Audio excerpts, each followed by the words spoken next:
Shalom, shalom. Bwana Yesu asifiwe sana. This is Prophet Romley speaking directly from Arusha, Salvation of God. Leo tunagusa other parts, tunagusa mambo mengine ambayo hatukuyaongelea mwanzo kwenye kutafsiri ndoto. So hii ni kutafsiri ndoto part 2. Ni somo kuhusiana na ndoto. Na as you know, dreams are very important. Ndoto ni kitu muhimu sana. They are very important. Ni muhimu sana sana sana. Nimetoa sababu kwenye part 1, na kama hujasikiliza nenda ukasikilize. Pia hakikisha una like, una share kwa watu wengi wezavyo, kwa sababu mambo haya yanaenda kubadilisha kabisa ufahamu wako, yanaenda kukutoa kwenye level moja kupeleka level nyingine kuhusiana na mambo ya rohoni. Inabidi uwe na ufahamu kuhusu mambo ya rohoni. Kama ulivyo na ufahamu katika mambo ya mwilini, kila siku unaenda kuoga, kila siku unahakikisha unavaa mavazi safi, unatembea vizuri na nini, ndivyo ambavyo unatakiwa rohoni uwe unafahamu juu ya mienendo yako ya kiroho na mambo yanayotokea katika ulimwengu wa rohoni. So Yesu kwenye Biblia amenukuliwa kuwa kuna mahala alilala, na hakuna mahala paliponukuliwa Yesu akiwa kwenye live visions, kwenye maono ya wazi. Na mara nyingi husema kuwa yote ayafanyayo ameyaona kwa Baba. Yohana 5 kuanzia mstari wa 19 mpaka mstari wa 20. Neno linasema mwana hawezi kutenda neno mwenyewe, ila lile ambalo amuona Baba analitenda. Kwa maana yote ayatendayo yeye ndiyo ayafanyayo mwana vile vile. Mstari wa 20. Kwa kuwa Baba mpenda mwana, naye humuonyesha yote ayatendayo mwenyewe. Hata na kazi kubwa zaidi kuliko hizo atamuonyesha, ili ninyi mpate kustaajabu. Neno hili linamaanisha nini? Hapa it means kwamba Yesu mambo alikuwa anafanya ni ana imitate vile ambavyo ameonyeshwa na nani? Na Baba, akimaanisha anaonyeshwa na Mungu Baba. Sasa ameonyeshwa saa ngapi? Wakati alikuwa akitembea, hakuna sehemu ambapo ameonyeshwa kwamba imeandikwa kwamba alikuwa kwenye live visions. Na mkumbuke Yesu duniani aliishi kama mwanadamu. Ilikuwa ni roho, yani ni kama ni ndani ya mwanadamu. Ameishi kama mwanadamu mwingine, ndio maana alikuwa ameweza kulala, kulia, kufanya nini. Lakini hamna reference yote tunaona kwamba akiwa katika maono ya wazi, hakuna. Ila tunaambiwa kuna mahali alikuwa amelala. Why? You should ask yourself, kwa nini alikuwa amelala na sio katika maono ya wazi?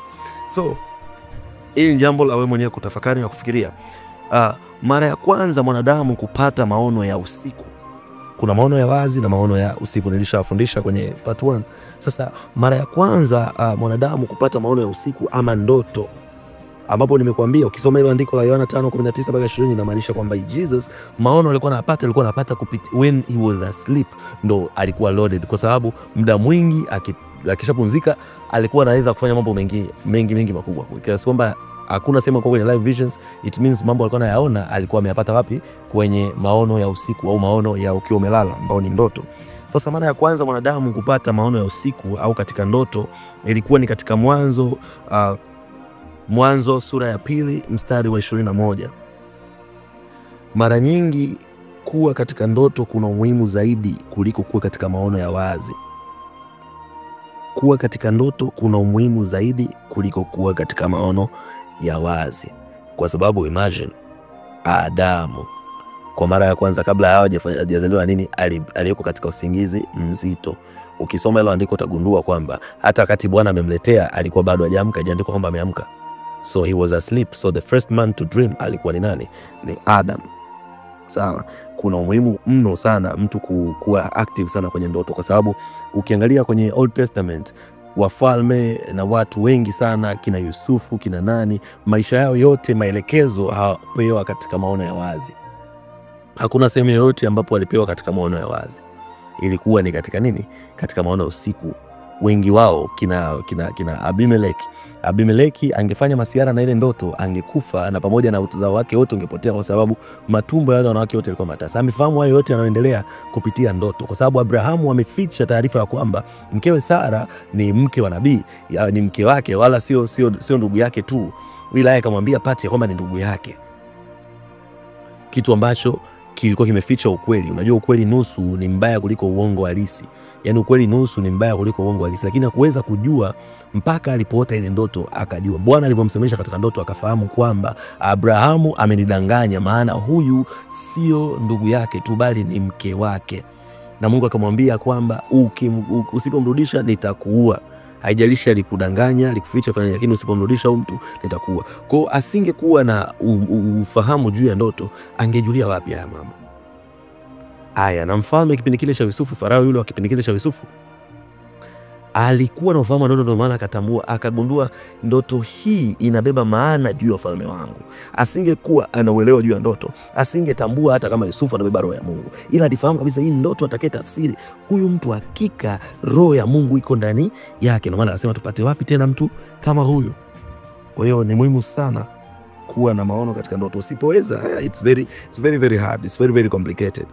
Kama uwezi kuota na kutafsiri ndoto, ni ngumu mno kuona maono ya wazi. Yani kama uwezi kuota ndoto na kutafsiri ndoto, ni ngumu mno kuona maono ya wazi. Kwa sababu maono ya wazi yanakuwa a bit complicated kuliko hata hizo ndoto zenyewe. So ni muhimu sana uwe unajua kutafsiri maana za ndoto unazoziota. So pay attention to your dreams. Yani hakikisha unakuwa makini sana na ndoto zako. And receive instructions about different areas of your life. Ukiwa una umakini katika ndoto zako, if you pay attention to your dreams, utakuwa unapokea maelekezo mengi sana kuhusiana na maeneo tofauti kwenye maisha yako. Pengine kwenye biashara, chochote kile unachokisimamia wewe, tayari kuna maelekezo yameachiliwa.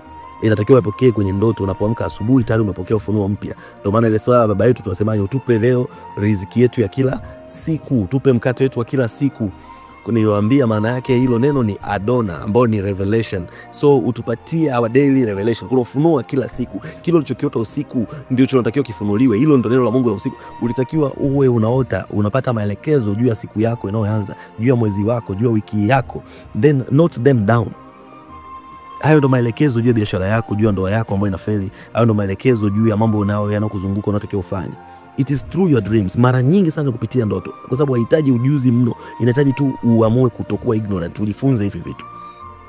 Ukiwa tu una pay attention, Mungu anaweza kukufundisha hata namna kutafsiri. Lakini kwa sababu unapupuuzia hizo ndoto, hata tafsiri zake hauelewi. Pengine ungekuwa tayari sasa hivi kuna knowledge umefikia, kuna knowledge ambayo utakuwa umepata tayari. Lakini mpaka sasa hivi hujaipata because you don't pay attention kwenye ndoto zako. Kama unahitaji kukumbuka ndoto zako na kuzielewa, basi yakupasa kujiandaa kabla ya kulala. Mara nyingine wanasema mimi naota ndoto sizikumbuki. Kabla, yani maandalizi ya kuota hizo ndoto kabla hata ya kulala. Hata maono ya wazi, uwezi kukuta mtu anaona maono ya wazi afa hajajiandaa au alikuwa hayuko katika mazingira ambayo ni usafi au mazingira ya kusikiliza. So listen, ili kuota ndoto au maono ya Mungu, upate maono ya Mungu kupitia ndoto, kitu cha kwanza ni lazima uanze kujiandaa.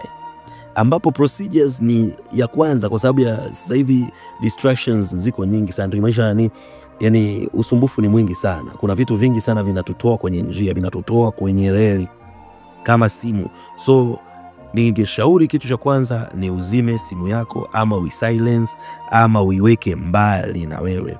Hii itakusaidia sana.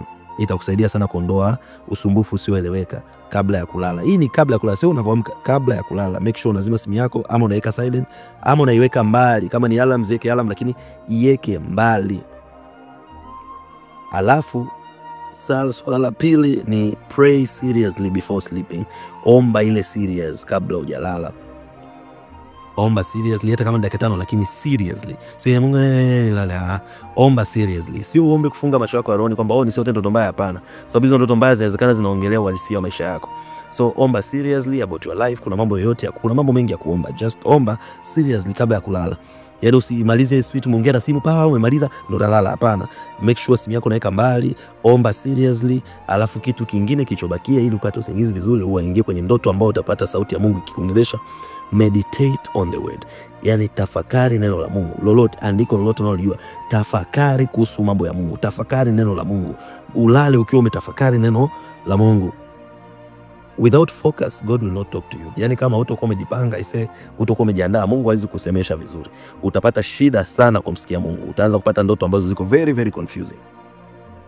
Neno linasema katika Yakobo 1:8, mtu wa nia mbili husitasita katika njia zake zote.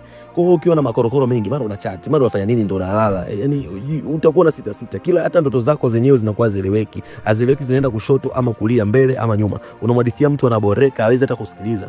Kwa sababu ingekuwa ni neno la Mungu tungejua. Mimi mtu akinihadithia ndoto yote, akianza tu kuniongelesha kama hiyo ndoto ni just nonsense, huwa najua hii hapa hamna chochote, ni mauchovu yake tu. tokea anaanza kuongea.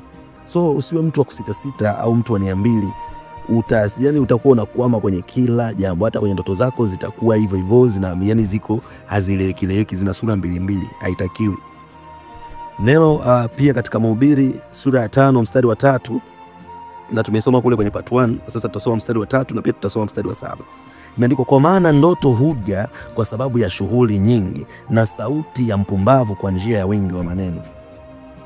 Kwa Kizungu imeandikwa, for a dream cometh through the multitude of business, and a fool's voice is known by multitude of words. Bwana Yesu asifiwe sana. Kwa maana ndoto huja kwa sababu ya shughuli nyingi. Sasa hapa ukisoma hii sentence kwa Kiswahili hivi unaweza isi make sense vizuri, lakini kwa Kiingereza hapa imeelezea kwamba dreams come through the multitude of business.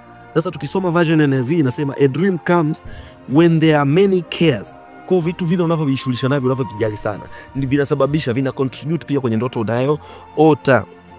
If you care about the word of God, ukiwa unajali kuhusiana na mambo ya Mungu na kusudi la Mungu juu ya maisha yako, you will find dreams concerning, yani dreams zinazotoka kwa Mungu. Lakini kama unajishughulisha tu na mambo ya dunia na huna muda wa kumeditate kuhusu mambo ya Mungu, hauwezi ukapata sauti ya Mungu kwenye hiyo ndoto vizuri, hautopata maono kutoka kwa Mungu. Sio, unaelewa vizuri? Kama ambavyo maneno mengi ni ishara kwamba anayeongea ni mpumbavu. Sio, unaelewa vizuri? Kwa hiyo ndio hivyo hivyo. Ndoto zisizoeleweka, it means this person anajishughulisha na vitu ambavyo havieleweki. Sio, unaelewa vizuri? Asubuhi ni mchana unapiga umbea, asubuhi au focus ni matamthilia, ni manini na nini, utaota ndoto kutokana na mambo unayojishughulisha nayo. Lakini kama unataka kusikia kutoka kwa Mungu, make sure your cares, yani mambo unayoyajali, mambo unayohangaika nayo ni yale mambo yanayomhusisha Mungu au yanayohusiana na Mungu.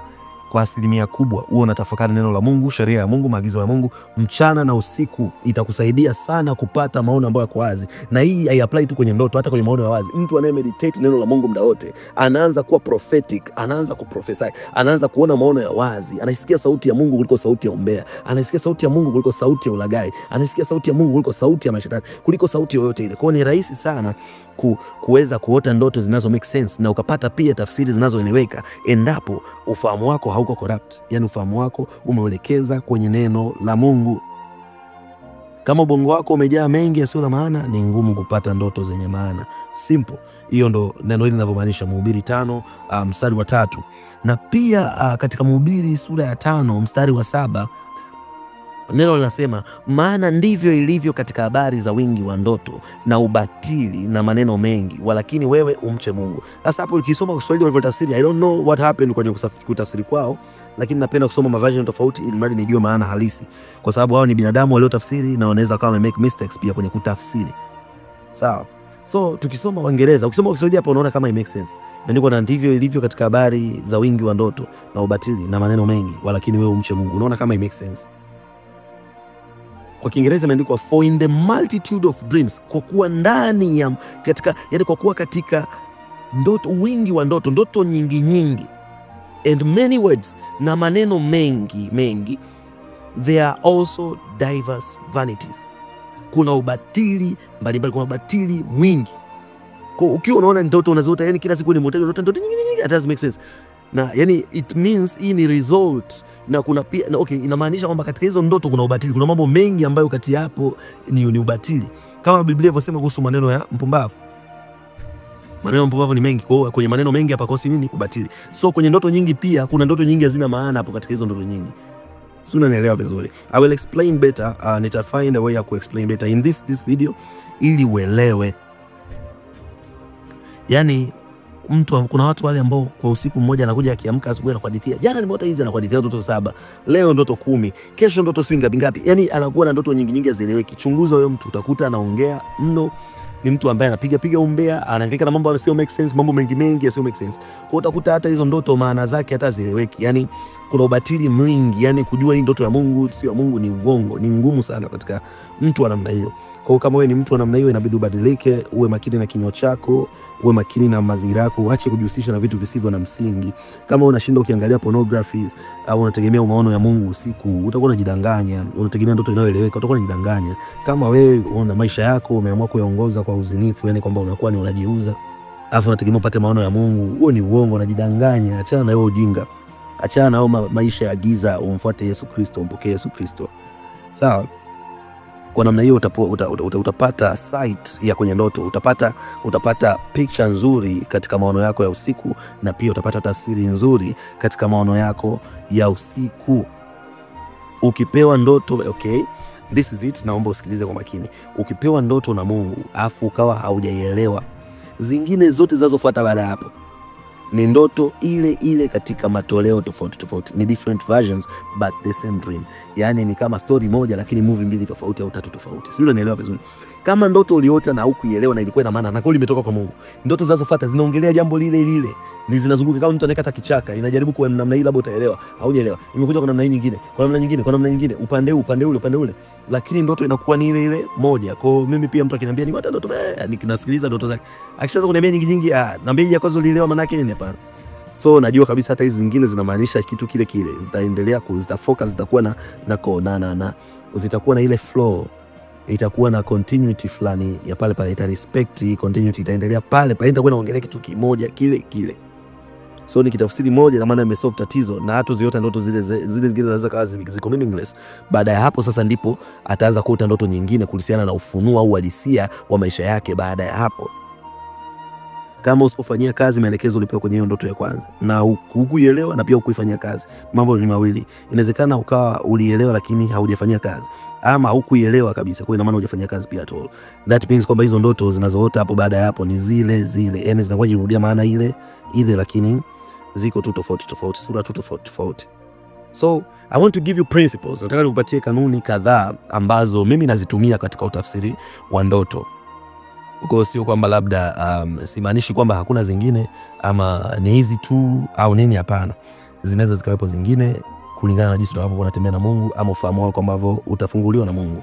Lakini kwangu mimi kanuni za kwanza, na hizo kanuni ninazozitumia nitawapatia kama 5 ambazo mimi nazitumia kwenye ndoto yote mtu atakayoniambia. Hivi vitu navizingatia sana. Okay. Kanuni ya kwanza, kwenye ndoto it doesn't matter only, it's not only about kile unachokiona. Ndoto si nimeona usiku, ina maana kuna vitu unaviona, lakini mara nyingi ndoto maana yake haipo katika kile unachokiona tu, bali kile unachokihisi, jinsi ulivyohisi kuhusiana na kitu fulani. Umeona mbwa amekufuata, sio kafanya nini? Angalia mbwa, na pengine mbwa ni mkali yani, lakini wewe ulijisikiaje? Ulikuwa unahisi vipi? Kwa mfano nitashare ndoto yangu moja, sitawaambia yote lakini nitaelezea jinsi ilivyokuwa. Niliota kuna maji mengi, nimetoka town Kariakoo, then niko na mtu amenibeba kwenye chombo cha usafiri kama bodaboda hivi. Yeye anaendesha, tumefika sehemu kuna maji mengi jangwani pale, kwa maji yamejaa mpaka juu hivi. Namwambia mzee, nenda wewe mwenyewe, mimi hapa niache, kama unaona unaweza kuvuka maji wewe, mimi niache zuu hapa, wewe tafuta namna nyingine ya kuendelea mbele, mimi niko tu sawa, niache hapa, mimi sina haja sina haraka hiyo ya kuvuka haya maji. Kwa sababu yale maji nikiangalia hata gari kupita, inali gari yenyewe hizi kupita itabebwa na maji. Lakini kwenye ile ndoto nilivyokuwa namuongelesha yule mtu anaikuwa anaendesha, hakunisikiliza, akanipitisha hivyo. Kilichonishangaza, tumevuka ngambo salama, wakati magari yako pale piti, wote wamesubiria nyuma, hamna mtu anayepishana na sisi. Tumefika salama kule ngambo, na naangalia sina tone la maji, wakati bodaboda ingemezwa kabisa na yale maji.